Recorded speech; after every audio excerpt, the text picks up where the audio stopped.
नमस्कार, आप देख रहे हैं डीटीवी भारत और मैं हूं आपके साथ ऋतिक। पंचायत चुनाव का बिगुल फूंक दिया गया है, शंखनाद जारी है और बिहार पंचायत चुनाव 11 चरणों में मतदान होने हैं। 24 सितंबर से जो मतदान है वो शुरू होगा और 12 दिसंबर को आखिरी चरण का मतदान होना है। और इस बीच में काफ़ी लंबा गैप भी दिया गया है, कई सारे रीजंस भी हम लगातार आपको बता रहे हैं। और बिहार के 8008 पंचायत को सशक्त बनाने के लिए पंचायती राज विभाग के मंत्री सम्राट चौधरी ये कह भी रहे हैं कि युद्ध स्तर पर काम किया जा रहा है। ऐसे में अब मुखिया 6 पदों के लिए आपको बता दें पंचायत चुनाव हो रहा है और इन 6 पदों में जितने भी प्रत्याशी हैं वो अब एड़ी चोटी का जोर लगा रहे हैं। ऐसे में रोहतास जिले के मंझौली पंचायत के मुखिया प्रतिनिधि विवेक यादव से बातचीत की है हमारे सहयोगी अश्विनी पांडे ने। इस बातचीत को देखिए। नमस्कार, डीटीवी भारत देख रहे हैं आप और आपके साथ मैं हूं अश्विनी पांडे। पहले चरण के महापंचायत चुनाव को लेकर के जो प्रक्रिया है तेज हो चुकी है। ऐसे में इस वक्त हम मौजूद हैं रोहतास जिले के संझौली प्रखंड के मंझौली पंचायत में और हमारे साथ हैं विवेक यादव जो कि मुखिया प्रतिनिधि हैं। वर्तमान में सरिता देवी जो हैं मुखिया, इनकी मां हैं और ये प्रतिनिधित्व यहाँ से कर रहे हैं मंझौली पंचायत से। ऐसे में मंझौली पंचायत की अगर हम बात करें तो यहाँ पर टोटल 14 वार्ड हैं। 14 वार्डों में इनके द्वारा क्या कुछ किया गया है, इन सभी सवालों को लेकर हमारी डीटीवी की टीम यहाँ पहुँची हुई है। सबसे पहले विवेक जी, डीटीवी भारत में आपका बहुत बहुत स्वागत है। नमस्कार। सबसे पहले तो मैं डीटीवी भारत के लोगों को तहे दिल से शुक्रिया अदा करना चाहता हूं कि आप लोग इस चुनाव के समय में इतना अपना बहुमूल्य समय निकाल कर हमारे आवास पे आए और इंटरव्यू का कार्यक्रम स्टार्ट कर रहे हैं। आप लोग विवेक जी, आप युवा हैं, युवा के तौर पर आप प्रतिनिधित्व कर रहे हैं अपने माता जी को। क्या लगा कि आप पटना में रहते थे, तैयारी करते थे, और क्या लगा कि आप पंचायत के क्षेत्र में आकर अपनी माता जी के लिए आप कार्य में रात दिन आप लगे हुए हैं? देखिए, सबसे पहले तो मैं बोलना चाहता हूँ, आपने ऐसा बात कहा कि युवा है, युवाओं का जो सोच है राजनीतिक, हम लोग आजकल राजनीति के परिप्रेक्ष्य को देख रहे हैं। जी जी। और हम लोग देख के ये देख रहे हैं कि जो पहले से ही सिस्टम चली आ रही है वही सिस्टम निरंतर हो रही है। तो हमने सोचा कि मेरे साथ पूर्व के चुनाव के दौरान एक घटना घटित हुई जिसमें मुझे इस समाज के सेवा के दौरान ही नामांकन होने के बाद मैंने अपने पिताजी को खोया। मेरी माँ उसके बाद जनता के समर्थन से चुनाव लड़ी। चुनाव लड़ने के बाद जनता का सुआशीर्वाद मुझे प्राप्त हुआ। प्राप्त होने के बाद मैंने इस क्षेत्र में जब पटना से आकर कदम रखा तो मैंने देखा कि पूर्व की जितने भी जनप्रतिनिधि गण होते थे, मुखिया होते थे, वो एक पुरानी नीतियों को ही निरंतर लेकर चलते थे। उस प्रोटोकॉल को तोड़ने का काम किया और हमने कहा कि युवाओं को आगे आना चाहिए। युवाओं के आने के बाद जो युवा जोश होता है उससे राजनीतिक में बदलाव होगा, जो आज पंचायत के अंदर पंचायतवासी भी देख रहे हैं, बदलाव दिख रहा है। पिछले 5 वर्षों की अगर बात करें तो आपकी माता जी जो सरिता देवी हैं मुखिया रही, तो उनके साथ आपने मिलजुल कर अपने क्षेत्रवासियों के लिए क्या कुछ किया, बताना चाहेंगे? देखिए, जब हम उस वक़्त चुनाव था तो चुनाव के दरमियान हम लोग बारिश के मौसम में चुनाव लड़ रहे थे। पांडे जी, आपको मालूम होगा। जी जी। तो उस वक़्त हम लोगों ने देखा था कि गली नली, ये सब गली में जाने लायक जगह नहीं थी। बहुत ही गंदी गलियां होती थी, नलियों की पानी गलियों में जाती थी। लोग वैसे वैसे पानियों का यूज करते थे, पानियों को यूज करते थे। परंतु आज आप जाकर पूरे पंचायत में भ्रमण कर सकते हैं, देख सकते हैं, पंचायत वासियों से पूछ सकते हैं कि हमने सबसे पहले प्राथमिकता दिया पक्की नली गली का। नली को बनाया जिससे लोगों को स्वच्छ जल मिल रहा है। गंदा जो पानी घर से निकल रही है, वेस्टेज वाटर, वो नली में जाकर कहीं स्टोर हो रही है। गली को पक्का करने का काम किया जिससे अगर गली पक्का हो, नली बना हो तो अधिक से अधिक बीमारी खत्म होती है। इस गली नली पे कामों को ज़्यादा बल दिया गया। फिर से 7 निश्चय के माध्यम से जो नल जल आया 14 वार्ड में, उसको भी बहुत अच्छा से और ढंग से और सुयोजित ढंग से सरकार के गाइडलाइन के अनुसार कार्यों को संपादन किया गया। अब बात करेंगे 7 निश्चय योजना, नल जल योजना, तो इसको लेकर के आपने 14 वार्डों में क्या कुछ किया है, बताना चाहेंगे? देखिए, मुख्यमंत्री जी का ये जो ड्रीम प्रोजेक्ट था नल जल योजना, ये एक अच्छा योजना था जिससे हर एक व्यक्तियों को उनके घर में पानी मिल जाए, चाहे वो गरीब हो या अमीर हो। पानी पीने का हक तो सबको है, बिल्कुल। पानी सबको सम्मान मिलना चाहिए। उसके लिए जब उनका प्रोजेक्ट आया, सरकार की जो गाइडलाइन थी, प्रशासनिक पदाधिकारी को जो बताया गया, उसके नियमानुकूल वार्ड सदस्यों को हमने बुलाकर सारे लोगों को बताया और बताने के बाद कार्यों को संचालन करने का बातें रखी और कार्य संचालित हुई, कार्य संपादन भी हुई। और आज मुझे लगता है कि हमारे 14 वार्ड में सुशोभित रूप से नल जल का पानी हमारे वार्डवासी ले रहे हैं। अभी हम सवाल करेंगे, अब किसानों की बात कर लेते हैं। किसान का क्षेत्र है, जैसे में रोहतास को धान का कटोरा कहा जाता है, और ऐसे में जो संझौली का क्षेत्र है, यहाँ किसान जो है काफ़ी मात्रा में जो है खेती करते हैं, धान की खेती करते हैं अन्य। तो किसानों के खेतों तक पानी पहुँचाने के लिए आपके द्वारा क्या कुछ कार्य किए गए हैं? देखिए पांडे जी, हम आपको बताना चाहते हैं कि जिस वक्त हम लोग चुनाव जीत के आए थे, तो ये भी बहुत बड़ा मुद्दा है, किसानों का मुद्दा। क्योंकि हम लोग तो कृषि प्रधान देश हैं, मेरे पिताजी भी किसान थे। हम लोग समझते हैं कि किसान के बारे में, किसानों को कितना कष्ट होता है। तो उस वक्त था कि ये जो पानी जाती है आहरा पोखरा खेत में, आहरा के माध्यम से पाइन वाइन से, तो वो नहीं जाता था, वो कहीं कहीं जकड़ा हुआ होता था, ये होता था। तो बहुत सारे किसान लोग आए, जैसे आप हमारा एक बस्ती है सियरुआ टोला, सियरुआ गांव, वो परले चैन है, आप देख सकते हैं बक्सर कैनाल के पास। तो उस परले चैन से पानी आता है। वहाँ के किसान लोग, चाहे वो बरसात का मौसम हो या धूप का मौसम हो, उनको पानी परले चैन के माध्यम से नहीं मिलता था। वो लोग आए मेरे पास, मैंने अपने रोजगार सेवक को बुलाया मनरेगा विभाग से और तत्कालीन काम लगवाया।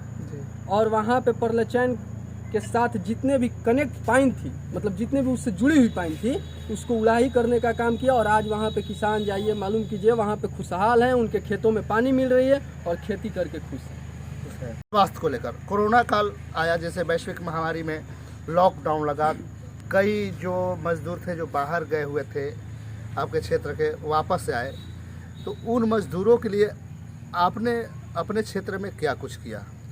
देखिए, ये तो बहुत ही भयावह महामारी था, जिससे सभी लोग ग्रसित थे। जी। बाहरी लोग भी आते थे, पलायन करते थे मजदूर, और वो दर्दनाक महामारी थी। हमारे भी पंचायत के बहुत सारे जो मजदूर थे जो बाहर रहते थे, वो आए। मैंने उस समय, मुझे याद है कि मनरेगा के माध्यम से पशु शेड का निर्माण होता था। जितने भी मजदूर आए, मैं उस समय, हम लोग मास्क वितरण और सैनिटाइजेशन का कार्य करते थे, साबुन का वितरण करते थे, किसी तरह से अपने पंचायत वासियों को बचाया जाए। उस वक्त मैं जाता था तो मुझे याद है, मैं जितने मजदूर तबके के लोग थे, मिस्त्री तबके के लोग थे, उनको बुलाते थे, क्योंकि वो लोग तो आए थे बाहर से, खाने के लिए भी तो कुछ चाहिए, कमाएंगे तभी खाएंगे। और उस वक्त सरकार का एक चला था पशु शेड। मैंने सारे अपने पंचायत के मजदूरों को बुलाया, जिस गांव में जाता था, वहाँ तो कोविड गाइडलाइन को भी फॉलो करनी थी, तो एक जगह बुला नहीं सकते थे। जिस गांव में जाते थे मास्क देते थे, मानिए कि इस घर में मास्क दे रहे हैं, तो मैंने वहाँ पे गया कि अगर आपके घर बाहर से कोई पलायन करके आया है और वो काम करना चाहता है, तो उस वक्त पशु शेड, जितने भी पशु शेड का निर्माण होता था, आप लोग बनाइए, आप लोग को पेमेंट किया जाएगा। उस तरह से मजदूरों को रोजगार मुहैया कराया गया और उसका मजदूरी दिया गया। और पंचायत में, प्रखंड स्तर में, पूरे प्रखंड स्तर में हम गर्व से कह सकते हैं कि हमारे पंचायत में सबसे अधिक पशु शेड का निर्माण किया गया। और सारे कोरोना काल में आए हुए मजदूरों को रोजगार देकर उनके परिवारों का संचालन किया गया। जो राशन डीलर है, शिकायतें मिली जिले में कि जो है फ्री में राशन नहीं दे रहे हैं, गरीबों का जो राशन मिलना चाहिए, जो जितना 5 किलो है, उन राशन में बड़ी भारी मात्रा में जो है अनियमितता देखी गई, कटौती की जा रही थी। लेकिन आपके पंचायत क्षेत्र में गरीबों के लिए क्या रहा? देखिए, हमारे पंचायत क्षेत्र में तो डीलरों का भी सहयोग रहा उस काल में। वो लोग राशन दिए, लेकिन बहुत सारे ऐसे लोग थे। देखिए, होता क्या है ना कि हम लोग एक वर्क करेंगे तो एक टीम वर्क करेंगे। बिल्कुल। और वो काल जो थी, उस कोरोना की जो काल थी, जिस समय महामारी से लोग जूझ रहे थे, मैंने अपने सारे स्टाफों को, चाहे वो रोजगार सेवक हो, चाहे वो ग्राम सेवक हो, चाहे वो आशा की माताएं बहनें हो, या फिर टीम मेडिकल टीम हो, या फिर डीलर की टीम हो, मैंने बुलाया और मैंने उन लोगों को एक ही, मतलब मैं रिक्वेस्ट ही किया उन लोगों से, डीलरों से रिक्वेस्ट किया कि ऐसा कोई भी व्यक्ति पंचायत का जो आपके दुकान तक आ जाए, वो वापस नहीं लौटना चाहिए। बिल्कुल, उसको राशन मिलना चाहिए। अगर कार्डधारी नहीं भी है, मैं ये बताता हूँ आपको, अगर कार्डधारी नहीं भी है तो उसको हम सभी लोग, जो लोग मतलब सक्षम है देने में उसको मुहैया कराए। और मैंने पंचायत में, आपको मालूम होना चाहिए कि पंचायत में घूम घूम कर वैसे लोगों को मैंने बोला, यहाँ पे कोनी के भी लोग हैं, मेरे गांव के भी लोग हैं, और राशन का भी वितरण कार्य किया ताकि लोग भूखे न मरे मेरे पंचायत का। अब बात करते हैं स्वास्थ्य की। स्वास्थ्य पर बात कर लेते हैं। यहाँ जो वैक्सीनेशन की प्रक्रिया चल रही है, कोविड वैक्सीनेशन की, तो आपके द्वारा लोगों को जो वैक्सीनेशन होना चाहिए कहाँ तक पहुँचा है? क्या आपके पंचायत में सभी लोगों का जो है वैक्सीनेशन पूरी तरीके से हो चुका है?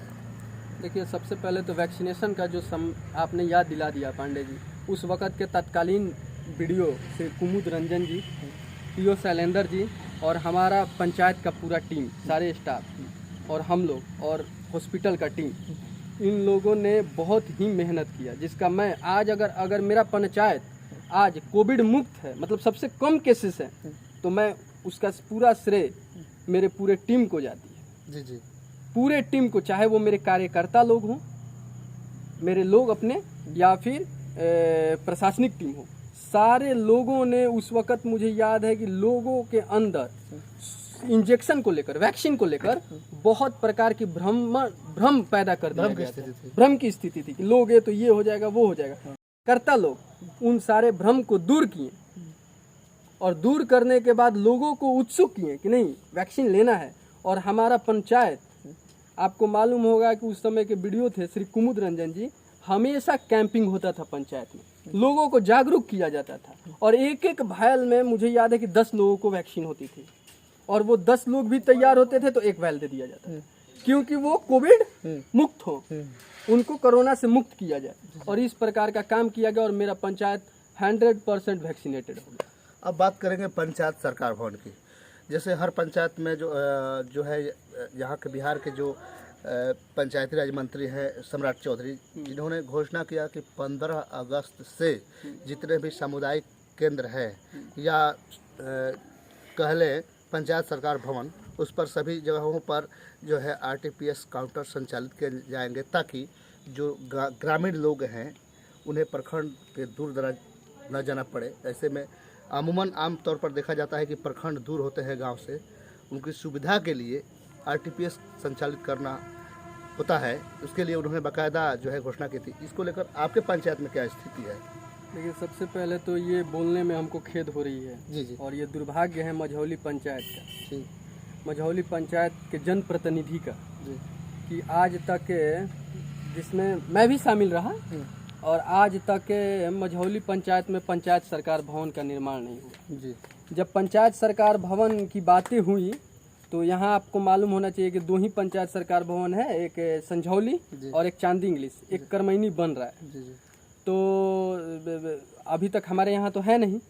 हम लोगों ने उस समय CO थे आशीष रंजन सर, वीडियो थे श्री कुमुद रंजन जी, हम भी थे। हम लोग ने अपने पंचायत में भी पंचायत सरकार भवन के लिए पेपर को कंप्लीट किया, क्योंकि पूर्व की मुखिया जो भी थे, अब मैं नाम नहीं लेना चाहता हूँ, वो लोगों के द्वारा ये सब कार्यक्रम नहीं किया गया था, और हम लोगों ने कार्यक्रम करके जिला को भेजा। 3 यहाँ हमारे यहाँ 4 जगह पे पंचायत सरकार भवन नहीं है, एक करमैनी नहीं है, एक अमेठी नहीं है, और एक उदयपुर नहीं है, और एक मझौली नहीं है। लेकिन एक ही सेंसन होना था संझौली ब्लॉक में, तो वो सेंसन हुआ, करमैनी अभी बन रहा है। हम लोगों ने जमीन को नोटिफाइड कर दिया है, और ज़मीन मझौली गांव है, मेरा पंचायत भी मझौली है और प्रधान गांव है वो। और अब जिला से अगर आ रही है अलॉटमेंट, तो हमको ज़्यादा उम्मीद है कि वहीं पंचायत सरकार भवन मझौली पंचायत को मिलेगी बनाने को, और हम लोग बनाएंगे। जहाँ तक बात है RTPS काउंटर का, तो जो हमारा पंचायत भवन है वो सुदूर इलाकों में, दूर में पड़ता है, वहाँ स्थिति भी कुछ अलग है, जिसके कारण हम लोग संझौली का जो RTPS काउंटर है, वहाँ पे सुप्रिया जी स्टाफ हैं, उन्हीं के 2 काउंटर पे, एक संझौली पंचायत के RTPS काउंटर को खुलवा दिया गया है और एक मझौली पंचायत को खुलवा दिया, ताकि वहाँ लोग आए तो वहाँ कार्यों का संचालन ठीक ढंग से हो। इस बार चुनावी मैदान में हैं आपके माता जी और आप भी दमखम लगा रहे हैं, जनता से क्या अपील रहेगा? देखिए, जनता से यही मेरा अपील रहेगा कि आपने कार्यों को देखा,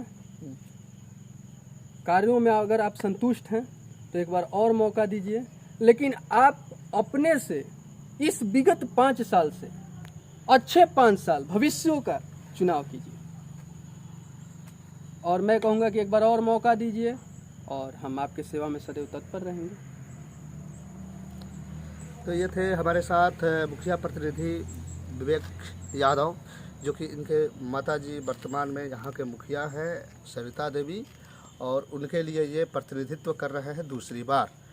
आने वाले समय में क्या कुछ होगा, जनता किस तरीके से इनको जो है मैंडेट देती है, ये तो वक्त